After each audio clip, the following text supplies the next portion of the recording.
Vanakkam one and all.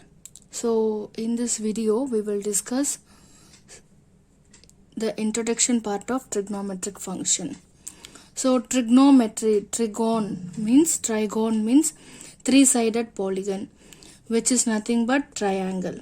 So we will measuring. So we will measure the sides of a triangle. That's why this word come trigonometric. Okay, so trigonometric functions. In the class 10 we have discussed trigonometric ratios: sine, cos, tan, cosecant, secant, cotangent. Okay, those ratios we will extend to the circle, I mean for all quadrants. So we'll call that as trigonometric functions. Now we will say, before that we will know about angle. So angle is a measure of rotation. Okay, so angle is nothing but measure of rotation. So we will consider this rotation based on one fixed ray. So we can call it as initial ray. And another ray is called terminal ray. So initial ray and terminal ray, we will know the amount of rotation of this terminal ray with respect to the initial ray, and we will measure that in anti-clockwise direction. So if it is an anti-clockwise direction, we will call that as positive degree, positive angle. Okay, so from initial ray we will calculate the amount of rotation, terminal ray, initial ray. So this is known as positive angle, and in some cases we will measure the angle in clockwise direction. So this is negative angle. When we measure an angle in clockwise direction, we will say that as, we will mark that as negative angle. Okay, so now we know if we have an initial ray and the terminal ray coincides with this initial ray, we will say that as 0 degree. And when it starts making moves, okay, it makes some positive angles. So when it forms a straight line, the angle will be 180 degree, and when it completes one rotation, it makes 360 degree. So this 360 degree is what? One complete rotation. So to measure an angle, we are using two different units here. One is degree measure and other one is radian measure, or else we can call it as circular measure.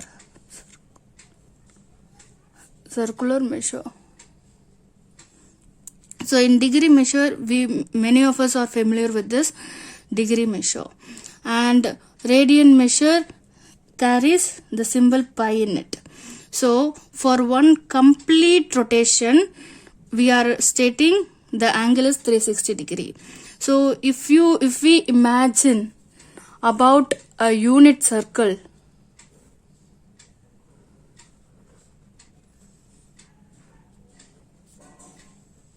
so unit circle,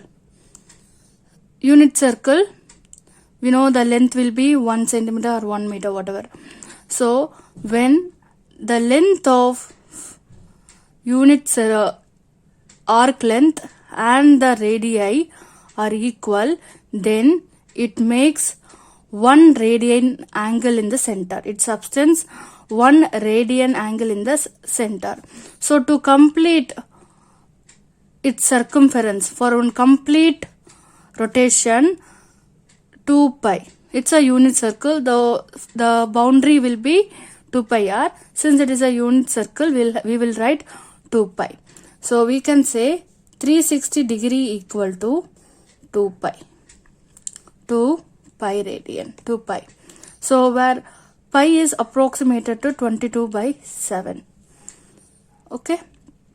So now we in problems we will express degree in radian, and we will convert radian into degree. So based on this relation, this is very important relation. Now if we consider a circle with a radius r and an arc length L. So there is a circle with the radius r, and arc length L, subtends an angle theta. So that theta is equal to L by r. Suppose if the radius is 1 unit and arc length is also 1 unit, means it will subtend an angle theta which is equal to 1 radian. So problems related to clock, we can apply this radian measure. So we can write arc length is equal to theta into r. Okay, so this is the relation between arc length and radius of a circle and angle subtended in the center. In clock problems we will apply this result, and we will know the relation between degree and radian, and pi will be 180 degree. So pi radian is equal to 180 degree. So 1 radian will be 180 degree by pi, and 1 degree will be pi by 180 degree. So using this result, we will convert radian into degree and degree into radian accordingly. Suppose you are given, for example, you are given calculate 30 degree in radian. So we'll apply this result. 1 degree is equal to pi by 180 degree. So for 30 degree is equal to pi by 180 degree into 30. So after simplifying, pi by 6. Pi by 6 represents 30 degree. Similarly, convert 90 degree in radian. So 90 degree is equal to pi by 180 degree into 90. So we'll get pi by 2 radian. So 90 degree is equal to pi by 2 radian. Sometimes they'll ask you to calculate 3 radian. Calculate 3 radian in degree. So for this we can apply this result. So 1 radian is equal to 180 degree by pi. So 3 radian will be 3 radian is equal to 180 degree by pi into 3. So pi can be replaced by 22 by 7. So we will write 180 by 22. 7 will go to numerator. So after simplifying this, we will get radian. So 180 degree into 21 divided by 22. So we can cancel this 11 times. Here it is 90 times. So 9 and 18,890 by 11. So this much degree, 3 radian is equal to 1890 by 11 degree. After 1890 by 11, 1 11s are 11, balance 7, 9, 7 times, 77, balance 2, 0, 1 time, 11 and 9, 10.08. So we can say that is approximated to 171.8 degree.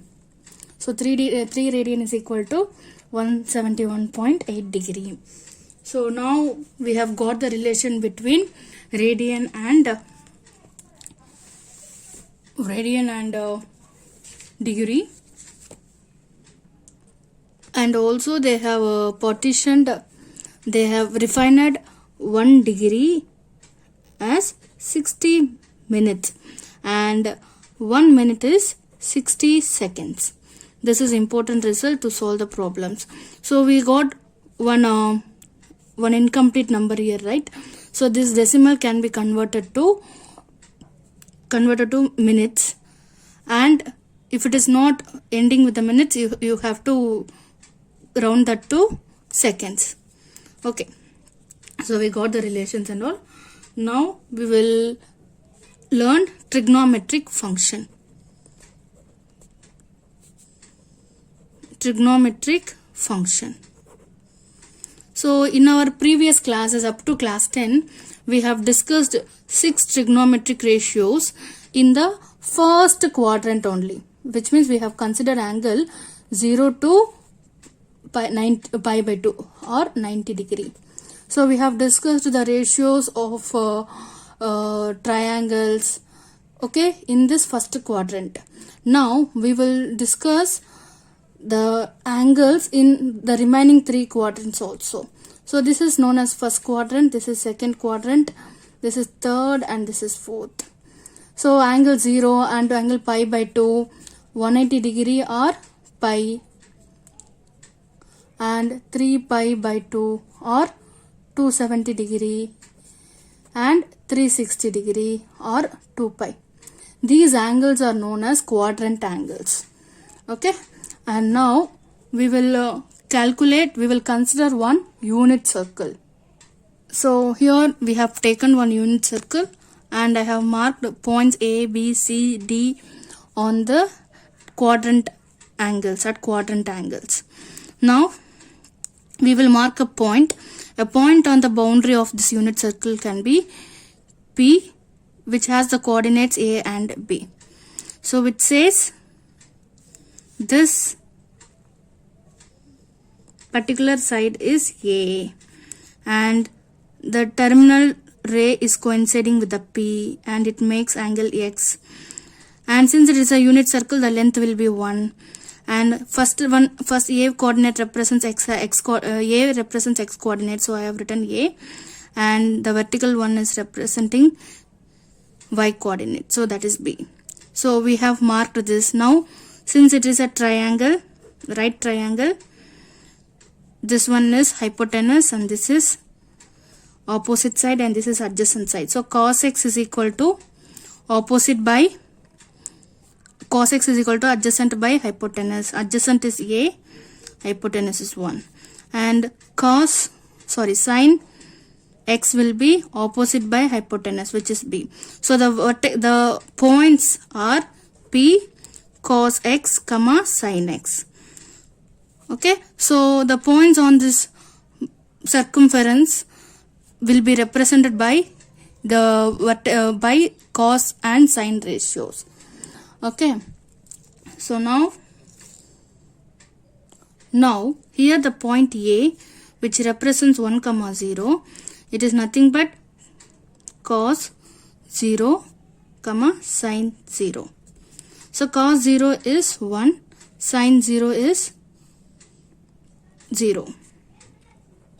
So cos 0, 1, sin 0, 0. Now the point B represents 0, 1, which says cos pi by 2, sin pi by 2. So sin pi by 2 is 90 degree, cos pi that is 1, sin 90 degree is 1 and cos 90 degree is 0. So I will write cos pi by 2 is 0, sin pi by 2 is 1. And third one is C, minus 1, 0. So that is pi. This is pi by 2, this is pi by 2, This is pi. So cos pi is -1, sin pi is 0. Now d vertex 0, -1. Cos 3 pi by 2 is 0 and sin 3 pi by 2 is -1.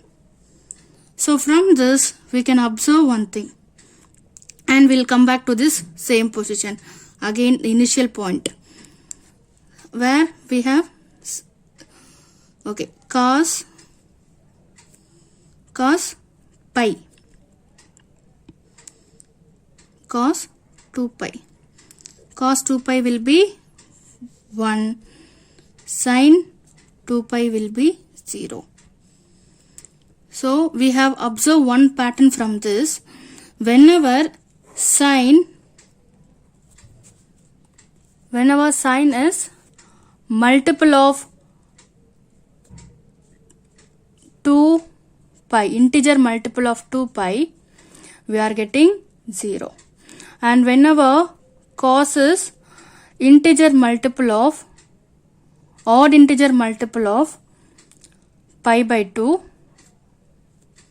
we are getting 0. So n is odd integer, we are getting 0. So we can write it as sin x equal to 0 where x is equal to n pi, and cos x equal to 0 where x is equal to odd multiple of 2n plus 1 will be odd number, so odd multiple of pi by 2, so where n belongs to integer. Okay, now we know sin is having inverse relation with cosecant, cos is having inverse relation with secant, tan is having inverse relation with cotangent. So we will write all these in terms of sin and the cos, all the required ratios in terms of sin and cos. So cosecant x is equal to 1 by sin x. This value exists. It won't exist only when x, this value exists when x is not equal to n pi, because when x is equal to n pi, sin gives us 0. So we are saying cosecant x is equal to 1 by sin x exists when x is not equal to pi, n pi. Similarly, secant x is 1 by cos x. So here x should not be equal to 2n plus 1 by pi by 2. And tan x equal to sin x by cos x. Again here x is not equal to 2n plus 1 by pi by 2, because the denominator 0 means the value is not defined. So I have taken, I am stating tan x exists provided x not equal to 2n plus 1 pi by 2. And the relation cot x will be cos x by sin x. So this value exists when x is not equal to n pi, where n is some integer, n is any integer.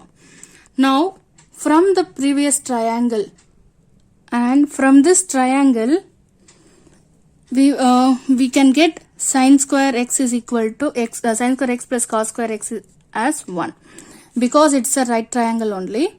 So hypotenuse square is equal to sum of the squares of other two sides. So a square plus b square will give us 1 square. So a square is cos square x plus b square is sin square x, which is equal to 1 square. So this is very important identity. Using this identity we can derive 2 more identities. I will derive the 2 more identities. When we divide this expression with sin square x, we will get sin square x by sin square x plus cos square x plus sin square x equal to 1 by sin square x. So this one will be 1. Cos square x by sin square x will be cot square x equal to 1 by sin square x will be cosecant square x. And when we divide the same expression with cos square x, we will get sin square. This is one of the important identities. And sin square x plus cos square x. When we divide it by cos square x on both the sides, we will get secant square x on right hand side. Here it is 1 plus tan square x. This is also an important identity. So now we will discuss the trigonometric table now. So I have written the standard angles 30 degree, 45 degree, all this in both radian measure and degree measure. Now we will write sine value up to 90 degree. So for this I will teach you one short tricks. So you can write 0 by 4, 1 by 4, 2 by 4, 3 by 4 and 4 by 4. Take square root for all these numbers. So square root of 0 will be 0. So sine 0 will be 0. And square root of 1 is 1. And square root of 4 will be 2. 1 by 2. And here it is. When we cancel this, we'll get 1 by 2 inside. And when we take square root for that, we'll get 1 by root 2. And here it is root 3 by 2 and 1. So this is sine ratios. Now when we write this in reverse order, we will get cos ratios. So 1 root 3 by 2 and 1 by root 2 and 1 by 2, then 0. And tan ratio is a ratio of sine and cos ratios. So divide 0 by 1, we'll get 0. So here it will be 1 by root 2. This one will be 1. Here it is root 3 and 1 by 0 is not defined. And from unit circle, we know when degree is pi, that is 180 degree, cos 180 degree will be minus 1 from this table, minus 1. So I'll write minus 1. So the sine 180 will be, or sine pi will be 0. And when we reach 3 pi by 2, that is 270 degree. Here cos is 0. Cos 3 pi by 2 will be 0. Sine minus 1. And after in one complete revolution, we'll get back to this point A. So at point A, we have cos 2 pi as 1. The first coordinate is cos 2 pi. That is 1. And sine 2 pi will be 0. And when we divide sine by cos, we will get tan ratio. So 0 by minus 1, again it is not defined. Sorry, 0 by minus 1 is 0. Minus 1 by 0 is not defined. And 0 by 1 will be 0. So through this you can remember this trigonometric table up to 2 pi. Through the table, we can say range of the sine function. So sine x bounded between 1 and minus 1. So minus 1, 1. And cos ratio also bounded between minus 1 and 1. So or we can rewrite that range of the sine function as minus 1, 1. And cos of the sine function is also the same. Okay. Now we will discuss about the sign of the ratios. So we have discussed quadrants. This is quadrant 1, quadrant 2, quadrant 3 and quadrant 4. So in the first quadrant, all ratios are positive. So for this you have to remember the phrase all silver tea cups. So all silver tea cups. So in the first quadrant, all ratios, all 6 ratios are positive. And in the second quadrant, sine and its inverse. Sine inverse is cosecant. Sine and cosecant are positive. And in third quadrant, tan and its inverse cot are positive. And in fourth quadrant, cos and its inverse secant are positive. Now we will see the application of this phrase. Let's take an example. Find sine 420 degree. So the quadrant of this 420 will be first one only. So from this initial point to reach the initial point back, it takes 360 degree. And 360 plus 60 degree will give us 420 degree. Yes, now after one complete rotation, okay, the values of sine and cos ratio will get repeats. Okay, so we can write sine. So 420 can be written as 360 plus 60 degree. Since we have this result, sine of 2 pi into n, where n is any integer, plus x. In these cases, the ratios remain same. So based on this, we can write it as sine 60 degree. So what is sine 60 degree? Root 3 by 2. So sine 420 degree is equal to root 3 by 2. Okay, now we will calculate sine minus x. So this minus x can be written as sine 0 degree minus x. Again, this one can be written as sine 2 pi into integer is 0 minus x. So which means this is in the fourth quadrant. In fourth quadrant, cos and its inverse only positive. So sine will be negative. So sine 2 pi into n plus or minus x will be the same angle. So here sine,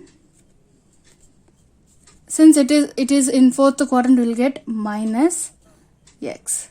So sine of minus x is equal to minus sine x. Similarly, we will calculate cos minus x.